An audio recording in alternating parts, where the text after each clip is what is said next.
Hello दोस्तों, आज हम आपके लिए जो HVAC से रिलेटेड वीडियो लेके आए हैं। इस वीडियो में हम डिस्कस करेंगे इकोनोमाइज़र। इस वीडियो में हम डिस्कस करेंगे इकोनोमाइज़र क्या होता है, इकोनोमाइज़र और हीट एक्सचेंजर में क्या फ़र्क है।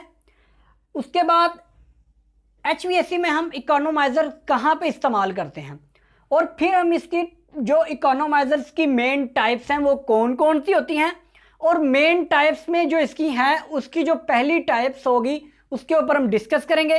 बाकी जो इसकी मेन टाइप्स हैं उनके हम नेक्स्ट वीडियोस में डिस्कस कर देंगे। तो चलिए दोस्तों, स्टार्ट करते हैं आज की वीडियो। देखने से पहले एक छोटी सी रिक्वेस्ट है, अगर आपने हमारे चैनल को सब्सक्राइब नहीं किया हो तो हमारे चैनल को सब्सक्राइब कर लें और बेल आइकॉन के बटन को लाजमी प्रेस करें ताकि HVAC से रिलेटेड जो भी वीडियो अपलोड करें वो आपको नोटिफिकेशन में मिल जाए। दोस्तों, सबसे पहले आप ये देख रहे हैं मैंने इकोनोमाइज़र लिखा हुआ है। आप अगर इकोनोमाइज़र के लफ्जी मतलब की तरफ जाएंगे तो आपको पता चलेगा कि भाई किफ़ायत शारी, इसका जो लफ्जी मतलब है वो बनता है किफ़ायत शारी, यानी कि बचत। यानी कि वे जहाँ पे भी इकोनोमाइज़र का यूज़ करेंगे वहाँ पे हम एनर्जी सेव करेंगे। उसका मकसद एक ही होता है कि एनर्जी को सेव करना, क्योंकि आपको पता है मॉडर्न दौर है, हर शख्स ये चाहता है कि भाई मेरी कंजप्शन, इलेक्ट्रिसिटी की कंजप्शन या कोई भी उसकी मैकेनिकल एनर्जी है, इलेक्ट्रिकल एनर्जी है, वो कम से कम यूज़ हो और उससे हम ज़्यादा से, ये HVAC फील्ड है तो हम चाहेंगे कि ज़्यादा से ज़्यादा कूलिंग हासिल करें, यानी कि कम से कम हम एनर्जी यूज़ करें और ज़्यादा से ज़्यादा कूलिंग हासिल करें। तो इन्हीं मकसद के लिए हम इकोनोमाइज़र्स का इस्तेमाल करते हैं। मैं आपको इसके कंप्लीट डिटेल से समझा दूंगा कि किस तरीके से इकोनोमाइज़र हर लूप में वर्किंग करते हैं। उसके बाद आता है हीट एक्सचेंजर और इकोनोमाइज़र। ये मैं क्यों लिखा हुआ है और इसके ऊपर डिस्कस करना इसलिए मैंने ज़रूरी समझा क्योंकि कुछ लोग होते हैं वो इस चीज़ के अंदर थोड़े से कंफ्यूज होते हैं कि हीट एक्सचेंजर और इकोनोमाइज़र शायद एक ही चीज़ है या इनकी वर्किंग तकरीबन सेम है। तो हीट एक्सचेंजर के ऊपर तो मैं पहले वीडियोस बना चुका हूँ डिटेल से। अगर आप उन वीडियोस को देखना चाहते हैं तो उसका लिंक मैं आपको डिस्क्रिप्शन में दे दूंगा। वो वीडियो आप लाजमी देखें ताकि आपको हीट एक्सचेंजर के बारे में अच्छे से समझ आ जाए। अब इस वीडियो में आपको वर्बली से बता देता हूं कि हीट एक्सचेंजर की 3 बेसिक असूल होते हैं। उनमें सबसे पहला कि भाई 2 स्ट्रीम हो, चाहे वो आपकी एयर है चाहे लिक्विड है, उन 2 स्ट्रीम के दरमियान आपके टेम्परेचर का डिफरेंस हो, और थर्ड नंबर पे भाई वो आपस में मिक्स ना हो। ये 3 असूल बेसिक असूल हैं हीट एक्सचेंजर के। अगर ये तीनों में से एक असूल भी कम होगा तो उसको आप हीट एक्सचेंजर नहीं बोलेंगे। तो इकोनोमाइज़र क्या है उसके ऊपर मैं जब इनके ऊपर वीडियोस बनाऊंगा तो आपको कंप्लीट अच्छे तरीके से पता चल जाएगा। उसके बाद आता है इकोनोमाइज़र यूज इन HVAC, कि हम HVAC में इकोनोमाइज़र्स कहाँ पे यूज़ करते हैं। हम HVAC में एयर साइड पे भी इकोनोमाइज़र यूज़ करते हैं, हम चिल्ड वाटर में भी इकोनोमाइज़र यूज़ करते हैं, और हम चिलर्स में भी इकोनोमाइज़र यूज़ करते हैं। अब ये कौन से इकोनोमाइज़र होते हैं, इनकी टाइप्स कौन सी होती हैं, ये डिफरेंट चिलर में डिफरेंट भी हो सकते हैं, ये डिफरेंट जगह पे डिफरेंट भी हो सकते हैं। इनके ऊपर जब मैं डिस्कस करूंगा अलग-अलग से आपको कंप्लीट डिटेल मिल जाएगी। इससे नेक्स्ट टॉपिक है टाइप ऑफ इकोनोमाइज़र। ये मैंने 4 से 5 जो इसकी मेन टाइप्स हैं वो लिखी हुई हैं जो कॉमनली यूज होती हैं आजकल फील्ड में। सबसे पहली एक तो इसका दो इसकी मेन टाइप्स हैं, आगे उनकी ब्रांचेज हैं। पहली टाइप है ना जो मेन टाइप, वो है एक्सटर्नल इकोनोमाइज़र सिस्टम। जो सेकंड है वो है इंटरनल इकोनोमाइज़र सिस्टम। अब ये एक्सटर्नल और इंटरनल मैं पहले इसलिए समझा रहा हूं ताकि आपको इनमें फ़र्क वाज़ेह हो जाए। एक्सटर्नल जो होता है वो आप समझ लें कि जो रेफ्रिजरेशन साइकिल से बाहर वाला इकोनोमाइज़र होंगे वो आपके एक्सटर्नल साइड इकोनोमाइज़र होंगे। जो आपके रेफ्रिजरेशन साइकिल में इकोनोमाइज़र यूज़ होंगे वो आपके इंटरनल साइड के इकोनोमाइज़र यूज़ होंगे। तो पहले हम डिस्कस कर लेते हैं एक्सटर्नल साइड इकोनोमाइज़र सिस्टम। आपको पता है कि HVAC में जो 5 लूप होता है, 5 लूप अगर आप नहीं समझते तो उसका भी वीडियो का लिंक मैं आपको डिस्क्रिप्शन में दे दूंगा। वो वीडियो देखें ताकि आपको 5 लूप सिस्टम के बारे में पता चले। अब आपको पता है कि जो 5 लूप सिस्टम होता है उसमें कुछ लूप होते हैं रेफ्रिजरेशन साइकिल के, कुछ लूप होते हैं आपके चिल्ड वाटर के, कुछ लूप होता है आपका एयर साइकिल का। यानी कि पहला लूप आपका एयर का, फिर आपका चिल्ड वाटर का, फिर आपकी रेफ्रिजरेशन का, फिर आपका कूलिंग वाटर का। अब ये जो एक्सटर्नल इकोनोमाइज़र है ना, तो इसमें आपका पहला तो हो गया एयर साइड इकोनोमाइज़र सिस्टम, दूसरा हो गया आपका वाटर साइड इकोनोमाइज़र सिस्टम। पहला यानी कि एक्सटर्नल इकोनोमाइजर सिस्टम की जो पहली है काइंड वो है एयर साइड इकोनोमाइजर, दूसरी है वाटर साइड इकोनोमाइजर। अब जो एयर साइड है, जाहिर सी बात है ये आपके एयर लूप में आपके जो इकोनोमाइजर यूज होंगे वो आपके एयर साइड पे होंगे। जो वाटर साइड है वो आपके चिल्ड वाटर और कूलिंग वाटर साइड पे जो इकोनोमाइजर यूज होंगे वो आपके वाटर साइड होंगे। उसके बाद आते हैं आपके इंटरनल इकोनोमाइजर सिस्टम। इंटरनल जैसे मैं आपको पहले बता चुका हूं कि जो इंटरनल साइड इकोनोमाइजर होते हैं वो जो आपकी रेफ्रिजरेशन साइकिल के अंदर आएंगे, यानी कि जो आपके रेफ्रिजरेशन साइकिल में आपकी चिलर की परफॉर्मेंस को बेहतर करने के लिए लगाए गए हैं, यानी कि आपकी चिलर की एनर्जी सेव करने के लिए इकोनोमाइजर आपके चिलर में लगाए गए हैं। अब उसकी कौन कौन सी मेन टाइप्स हैं, वो कौन कौन सी होती हैं?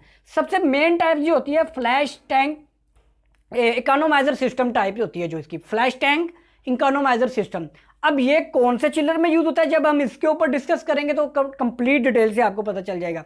उसके बाद आता है heat exchanger. Plate type heat exchanger होते हैं जो आपके चिलर्स में यूज होते हैं चिलर की परफॉर्मेंस को बनाने के लिए, वो इकोनोमाइजर। वो कौन से होते हैं उसके ऊपर भी मैं डिटेल से वीडियो बना दूंगा।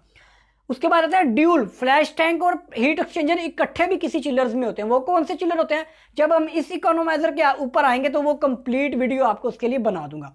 अभी हम इस वीडियो में एक्सटर्नल इकोनोमाइजर सिस्टम का जो पहला है एयर साइड इकोनोमाइजर, उसके ऊपर डिस्कस करेंगे। ये जो दो ड्राइंग्स बनाई हैं मैंने आपको बताया था difference between heat exchanger and economiser. ये जो पहला है इस AHU में या जो रूफ टॉप यूनिट होते हैं RTU यूनिट, उसमें हमने इकोनोमाइजर का यूज किया है।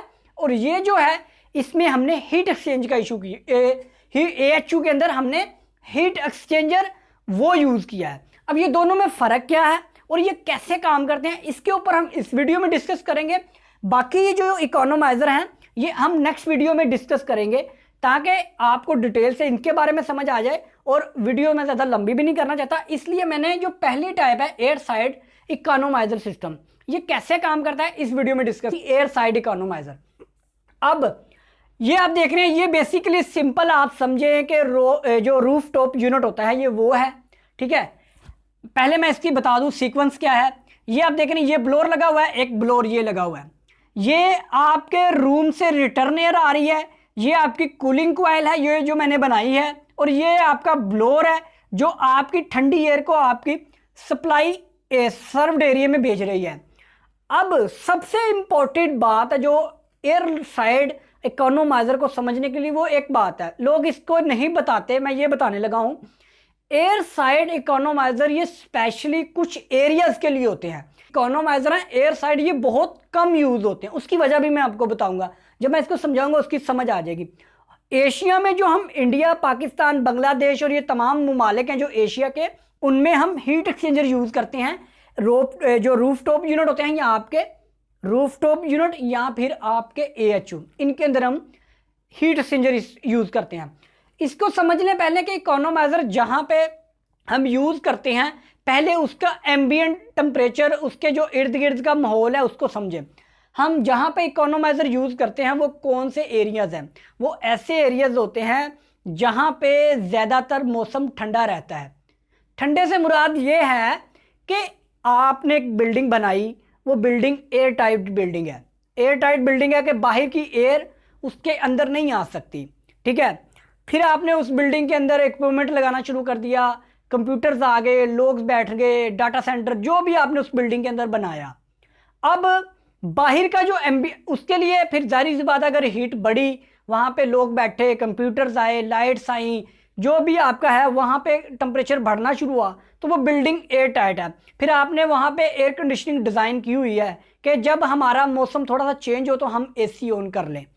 जब आप AC ऑन करते हैं तो बाहर जो आउटसाइड एयर है ना, अगर आप बिल्डिंग से बाहर जाते हैं तो आपको टेम्परेचर ठीक लगता है, वहाँ पे गर्मी महसूस नहीं होती। इसका मतलब बाहर का टेम्परेचर आपके इनसाइड टेम्परेचर के मुकाबले में ठंडा है, आपके अंदर गर्मी हो गई, आपने AC ऑन कर दिया। लेकिन मैं चाहता हूँ कि भाई एनर्जी सेव करूँ, थोड़ा सा AC चले, टेम्परेचर मेंटेन हो जाए, ठीक है, उसके बाद मेरा AC ऑटो पे एनर्जी को सेव कर दे।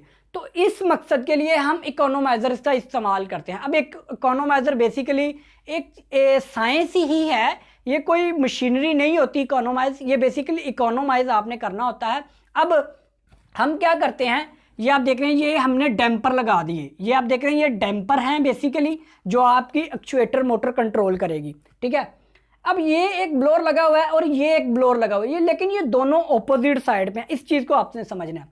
अब मैंने क्या कहा था कि आपके रूम के अंदर टेम्परेचर बढ़ना शुरू हुआ, आपका एसी, जब आपका यहाँ पे एक सेंसर लगा होगा, इस जगह पे आपका एक रिटर्न एयर पे ना एक सेंसर लगा होगा, वो सेंसर आपके कंट्रोलर को कमांड देगा कि भाई रिटर्न एयर का टेम्परेचर बढ़ गया है। अच्छा, वो कंट्रोलर स्पेशली इकोनोमाइजर को कंट्रोल करता है, वो कंट्रोलर आपके इकोनोमाइजर ये डैम्पर्स को कंट्रोल करेगा। अब इस डैम्पर को कंट्रोल करने का क्या फ़ायदा है, क्योंकि ये आप देख रहे हैं यहाँ से फ्रेश एयर है।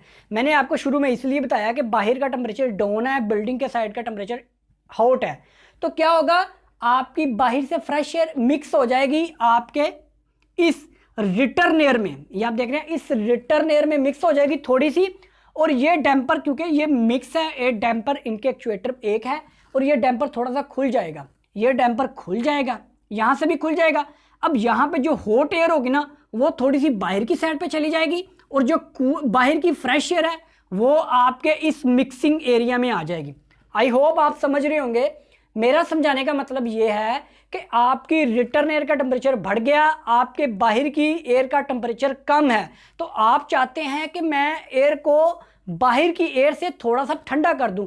जब आपकी रिटर्न एयर में बाहर की एयर मिक्स हो जाएगी तो वो उसका टेम्परेचर थोड़ा सा नॉर्मल हो जाएगा, ठीक है। जब आपकी बाहर की एयर और रिटर्न एयर मिक्स होगी तो फिर क्या होगा, वो ऑलरेडी आपकी इस बॉक्स में एयर ठंडी हो जाएगी, जब वो रूम के अंदर जाएगी तो कूलिंग आपकी ऑटोमेटिकली रूम का टेम्परेचर मेंटेन होना शुरू हो जाएगा। इसका मतलब यही है, मकसद यही है कि हमने एनर्जी को सेव किया, बाहर की ठंडी एयर को हमने ले लिया।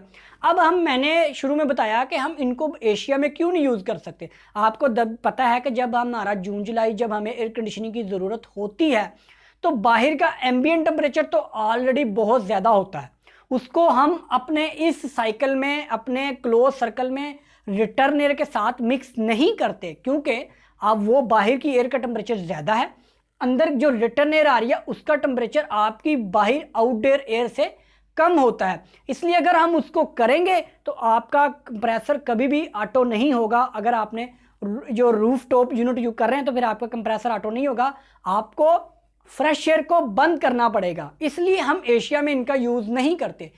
इनमें हम करते हैं ये वाला सिस्टम, इसको बोलते हैं हीट एक्सचेंजर। तो दोस्तों आपको पता है कि जो हम ये हीट एक्सचेंजर टाइप AHU कह लें या जो रूफ टॉप यूनिट होते हैं, अगर हम किसी लेबॉर्ट्री में यूज़ कर रहे हैं, चाहे आपकी बायोकेमिस्ट्री जहाँ पे डेंजरस गैसेस वगैरह होती हैं, या फिर आपकी कोई अच्छी चीज़ ऑपरेशन थिएटर्स होते हैं, फार्मास्यूटिकल्स के होते हैं, आप वहाँ पे fresh air type AHU use करते हैं, जो आपके एयर कूलिंग कॉइल से गुजरती है, वो ठंडी होती है और वो आपके सर्व्ड एरिया में आती है, और सर्व्ड एरिया के आने के बाद उसकी जो रिटर्न एयर होती है आप उसको दोबारा यूज़ नहीं करते, आप उसको एग्जॉस्ट कर देते हैं फ़िज़ा में, क्योंकि उसमें वो डेंजरस गैसेस वगैरह है, अगर आप उनको सर्कुलेट करते रहेंगे तो वो आपके लिए डेंजरस चीज़ है।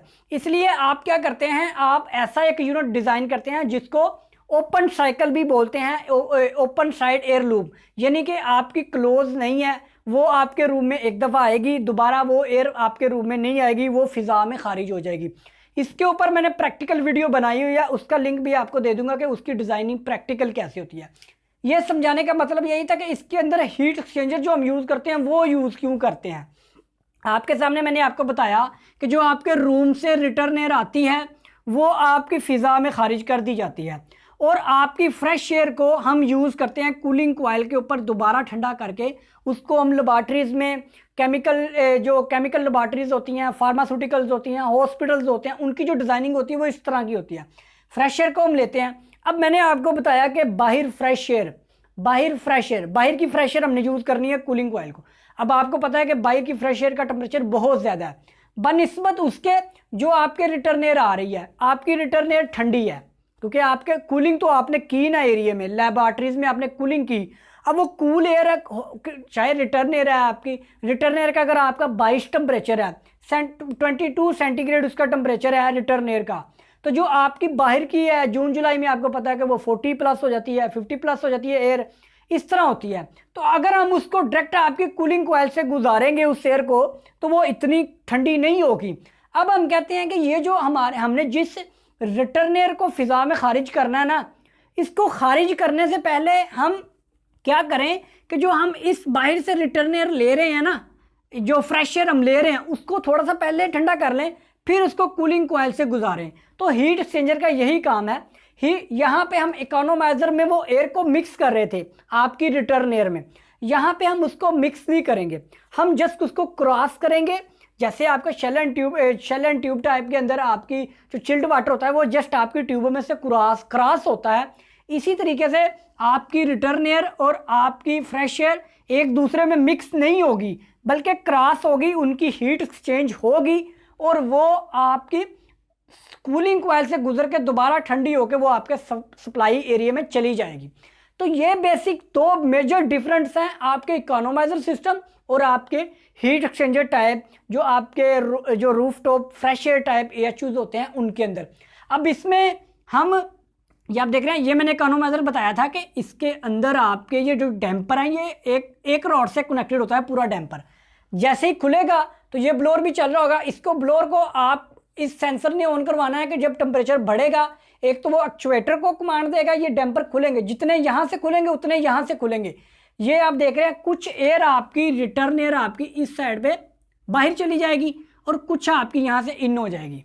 तो इस तरीके से इकोनोमाइजर और हीट एक्सचेंजर यूनिट में डिफरेंस होता है। तो दोस्तों अगर आपको वीडियो अच्छी लगी तो हमारे चैनल को सब्सक्राइब कर लें और बेल आइकॉन के बटन को लाजमी प्रेस करें ताकि HVAC से रिलेटेड इस तरह की मजीद वीडियोस आपको देखने को मिलती रहें। तो नेक्स्ट वीडियो जो होगी वो हमारी वाटर साइड जो इकोनोमाइजर है उसके ऊपर होगी, उस वीडियो को भी लाजमी देखिए। तो चलिए दोस्तों आज की वीडियो के लिए इतना ही।